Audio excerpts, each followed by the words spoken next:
Assalamualaikum warahmatullahi wabarakatuh. Selamat bertemu kembali anak-anak sekalian. Kita masuk ke pertemuan ketiga ya. Seperti biasa kita mulai dengan membaca doa dulu ya, baca basmalah, membaca Al-Fatihah bagi yang muslim, yang non muslim sudah agamanya masing-masing ya. Berdoa dimulai. Bismillahirrahmanirrahim. Alhamdulillahirabbil alamin arrahmanirrahim maliki yaumiddin. Iyyaka na'budu wa iyyaka nasta'in ihdinas siratal mustaqim siratal ladzina an'amta 'alaihim ghairil maghdubi 'alaihim waladdallin. Amin. Ada sebuah patah dari Arab ya yang mengatakan manjada wajada, siapa yang bersungguh-sungguh dia akan dapat. Jadi mungkin mata pelajaran yang akan kalian pelajari di sini ya mungkin ya ada yang bilang susah gitu ya, ada juga kali kalau kamu benar-benar mau belajar sih gampang. Makanya di situ ada kata-kata manjada wajada, siapa yang bersungguh-sungguh dia bisa. Begitu pula dengan mata pelajaran ini, kalau kamu bersungguh-sungguh insya Allah kamu akan bisa ya. Jangan lupa selalu berdoa untuk orang tua kita, semoga orang tua kita itu selalu sehat dan diberikan rezeki. Dan jangan lupa juga untuk selalu berbakti kepada orang tua, senangkan hati orang tua kalian, bantu orang tua kalian, rapin rumah dan lain sebagainya yang gak perlu Bapak sebutkan ya. Oke ya, selamat belajar ya. Assalamualaikum warahmatullahi wabarakatuh. Silakan buka video tutorial selanjutnya berkaitan dengan pertemuan 3 ini ya. Selamat belajar, tetap semangat. Ada pembahasan baru nih di teman 6 ini, yaitu kita akan membahas tentang tristor ya, komponen elektronika ini ya. Jadi tristor itu asal katanya dari bahasa Yunani ya, yang artinya pintu ya. Nah, tristor itu sendiri adalah merupakan komponen elektronika yang nantinya dia akan bisa difungsikan sebagai saklar atau switch ya, penghubung ya, atau juga pengendali yang dia sendiri sebetulnya adalah terbuat dari bahan semikonduktor. Jadi tristor ini dibuat dari bahan semikonduktor ya. Karena kamu kelas 12 sudah tahu ya apa itu bahan semikonduktor. Jadi secara kedudukan tristor ya dari kacamata elektronika itu sebetulnya dia adalah merupakan komponen elektronika aktif ya. Komponen aktif ya. Saya tambahkan di sini aktif ya, aktif. Kan komponen itu ada yang aktif, ada yang pasif. Nah, dia masuk komponen elektronika yang aktif. Nah, gitu ya. Dan dia terbuat dari bahan semikonduktor dengan fungsi umumnya sebagai saklar elektronik. Jadi ini yang harus kamu ketahui ya. Jadi apa sih tristor itu? Tristor itu adalah komponen elektronika aktif ya yang terbuat dari bahan semikonduktor dan berfungsi sebagai saklar elektronik. Kira-kira begitu ya. Kalau ada yang nanyain apa sih tristor itu, jawabannya ini. Ada 4 bagian penting nih yang harus kamu ingat nih. Silahkan dicatat nih ya. Seperti biasa ya, kalau kita mengenal suatu komponen ya tentu kita akan ada simbol-simbolnya ya. Nah, tristor ini juga seperti transistor, ada jenis-jenisnya ya, ada macam-macamnya. Jadi tristor ini ada SCR ya, ada SCS, ada triak, ada diak. Ini ada lagi selain ini, cuman ini yang paling umum dan paling sering dipakai ya ini ya. Simbol-simbolnya seperti kamu ketahui di sini ya. Nanti kita akan bicara lagi lebih dalam ya tentang SCR, SCS, triak dan diak ya. Sekarang kita akan coba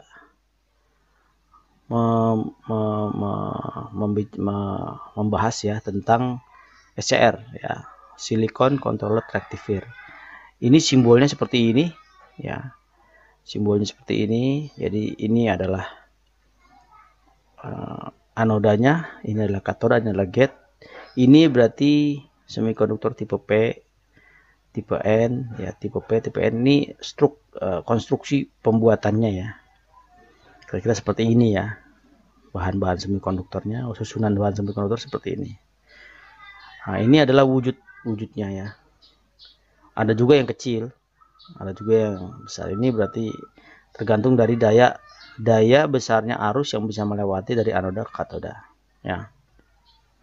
Nah, Pertama, untuk silikon ini, SCR ini ya, silikon control rectifier ini ya bekerja untuk arus DC ya.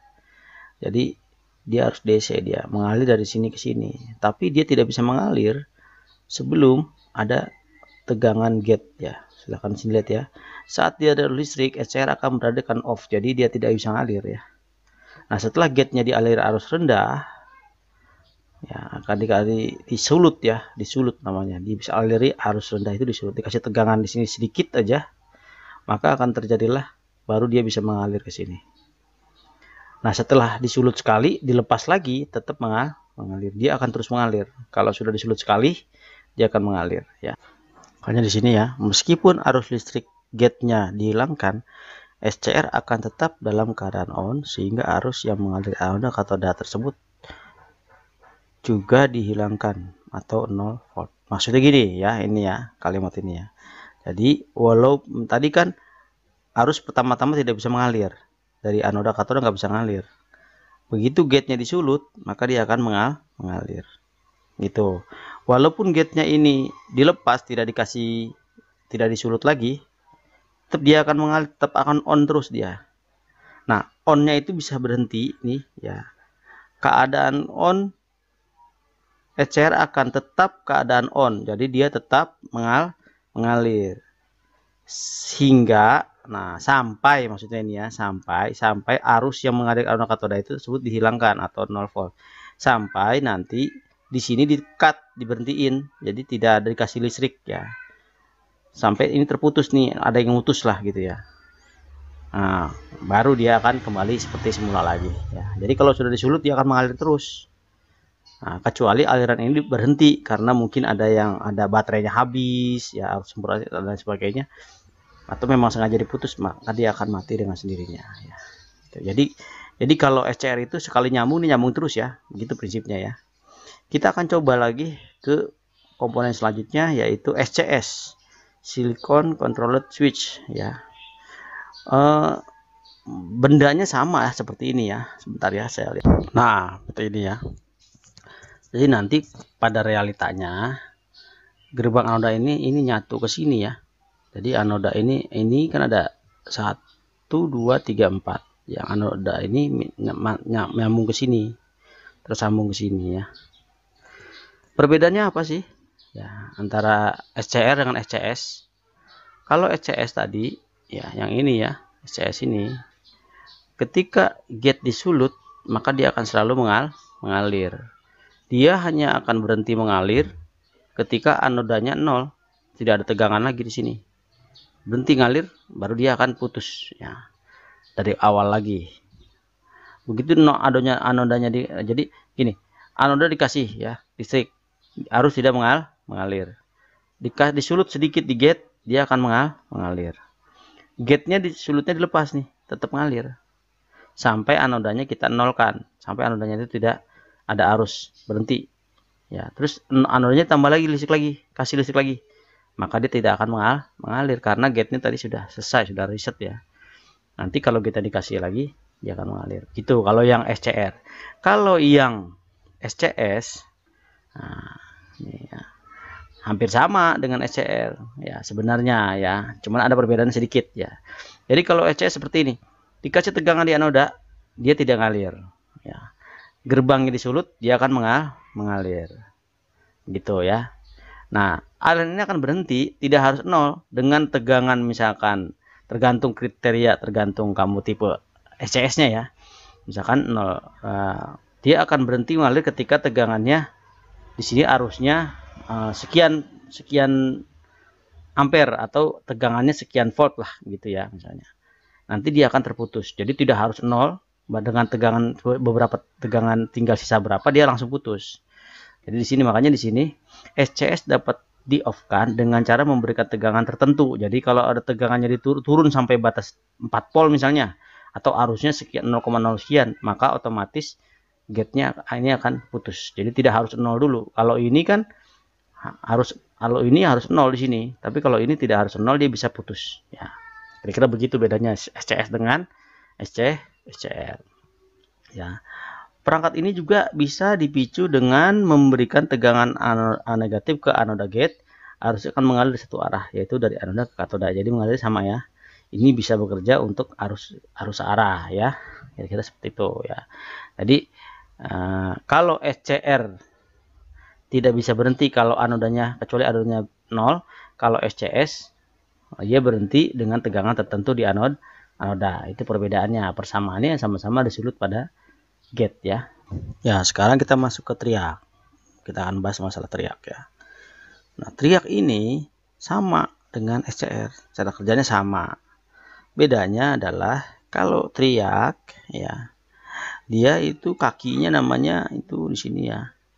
Itu ada main terminal. Kalau tadi kan ada anoda katoda, ini main terminal 1, main terminal 2. Dan jadi kalau dari sini ini adalah apa?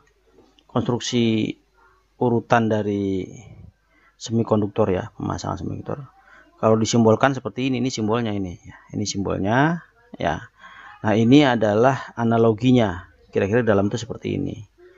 Ya. Jadi ada 2 tristor sebetulnya di sini ya, yang dibolak-balik dan gate-nya dijadikan 1 ya.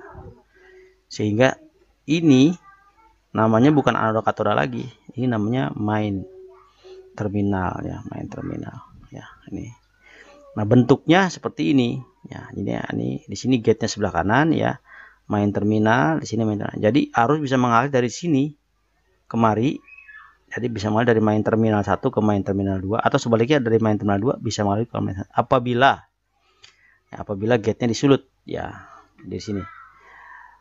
Cara kerja sama dengan SCR, tapi dia bisa mengendalikan arus listrik dari 2 arah, dari main terminal 1 ke main terminal 2, ataupun dari main terminal 2 ke main terminal 1. Kalau SCR kan tadi ada anoda katoda, ini tidak ada ya. Jadi ini bisa menjadi saklar arus AC. Kalau triak tadi hanya bisa DC. Sifatnya sama ya. Dia bisa mengalirkan arus apabila gate-nya ini disulut. Maka arus dari MT1 ke MT2 bisa mengalir arusnya. Sampai arus di MT1 MT2 antara MT1 putus, baru dia akan putus.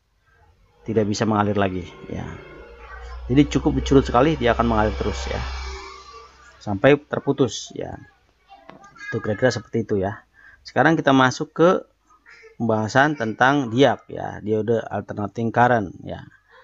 Nah, diak ini ya komponen yang dapat mengantar arus listrik dari 2 arah dan memberikan tegangan yang melebihi batas berikutnya. Jadi dia ini ya nanti pembatas arus ya. Dia tidak bisa mengalirkan listrik sampai arusnya itu sudah melebihi batas breakovernya ya. Jadi namanya diak. Ini gunanya untuk pembatas arus, untuk pengaman biasanya ya. Kalau arusnya sudah terlalu besar, dia akan mengalir sehingga tidak terjadi arus yang melebihi batas ya. Itu kira-kira. Nanti semua ya, baik diak maupun triak maupun silikon maupun ini, mungkin Bapak menerangkan kamu agak kesulitan memahaminya karena kita belum masuk ke mana? Kita belum membahas simulasinya. Nanti di dalam rangkaian penerapannya kamu bisa melihat lebih memahami lagi ya. Demikian ya untuk pembahasan materi ya tentang tristor. Kita akan nanti masuk ke materi untuk simulasinya biar kamu lebih paham. Assalamualaikum warahmatullahi wabarakatuh.